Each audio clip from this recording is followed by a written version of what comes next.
Alex Pereira has certified himself as one of the most dangerous strikers in MMA history.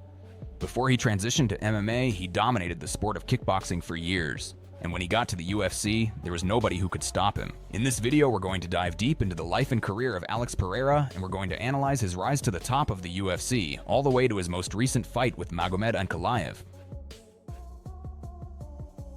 Alex Pereira was born on July 7, 1987 in São Bernardo do Campo, Brazil. He grew up in a tough environment, facing poverty and hardship from an early age. His family was of indigenous Patacho descent, and like many in his situation, he had to start working young to help support them. As a teenager, he dropped out of school and got into a rough lifestyle, eventually developing a drinking problem. He worked as a bricklayer and in a tire shop, struggling to find direction.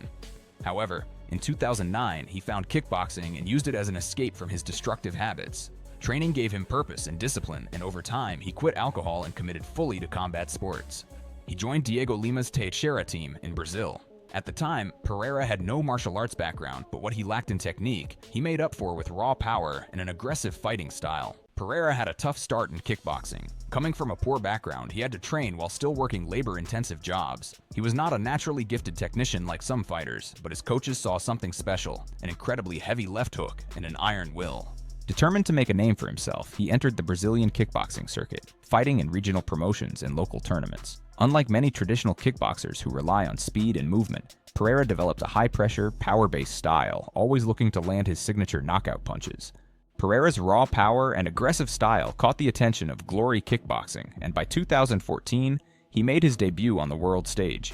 His first fight came at Glory 14 Zagreb, where he announced himself with a devastating first-round TKO over Dustin Jacoby. However, the road to the top wasn't easy. In 2015, he suffered a TKO loss to Artur Kishenko, a highly skilled veteran, exposing his defensive flaws and inexperience against elite-level strikers. This defeat forced him to evolve. He improved his footwork, defense, and ability to set up counters, making him a more complete fighter. By 2017, Pereira had sharpened his skills and was ready for the top of the division. He entered the Glory Middleweight Contender Tournament, where he secured a hard-fought decision win over Israel Adesanya, handing the future UFC champion a rare loss. Later that year, Pereira challenged Simon Marcus for the Glory Middleweight Championship. Marcus was a skilled technician, but Pereira's power proved overwhelming. He won the title by brutal knockout, solidifying himself as the best middleweight striker in the world. One of his most legendary moments came in their 2017 rematch, when Pereira faced Israel Adesanya again. Adesanya was outstriking him early, but in the third round, Pereira landed his signature left hook, knocking Adesanya out cold. That was the only time Adesanya has ever been knocked out in a striking contest. This highlight reel KO became a key part of their eventual UFC rivalry.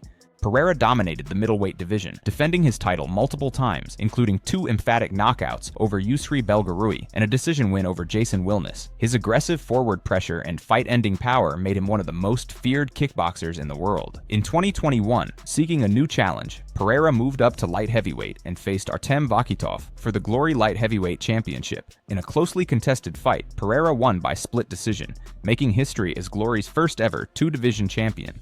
After conquering Glory Kickboxing as a 2-division champion, Pereira transitioned to MMA full-time and signed with the UFC in 2021. His arrival was highly anticipated, especially due to his history with the UFC middleweight champion Israel Adesanya, whom he had knocked out in kickboxing. Pereira was on a different level. In March 2022, Pereira faced Bruno Silva, a tough striker known for his durability.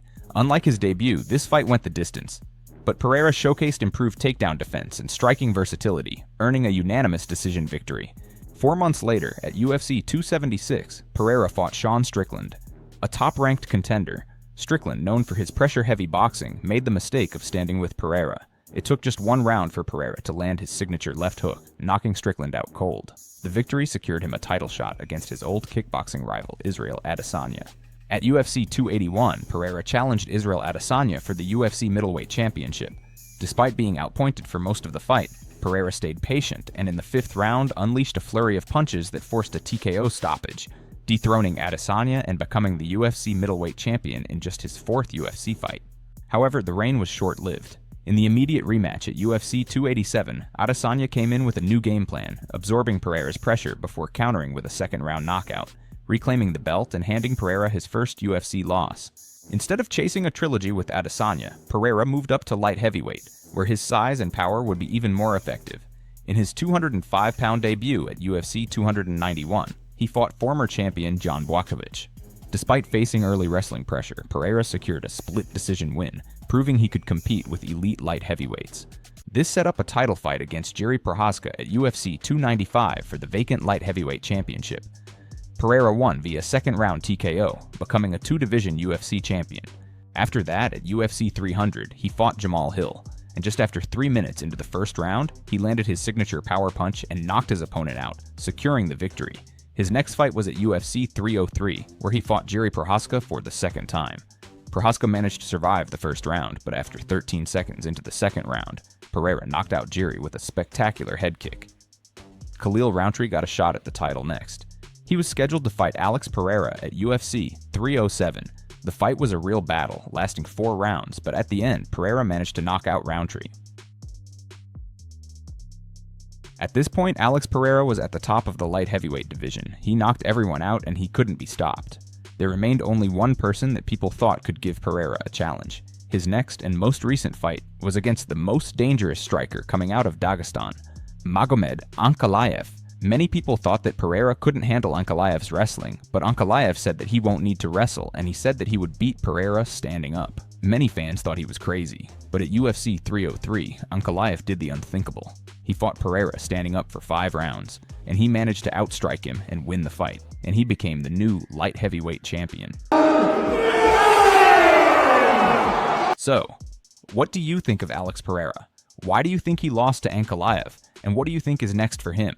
Tell me your thoughts about this in the comment section, and if you want to watch more videos like this one, subscribe to the channel. Thanks for watching, and I'll see you in the next one.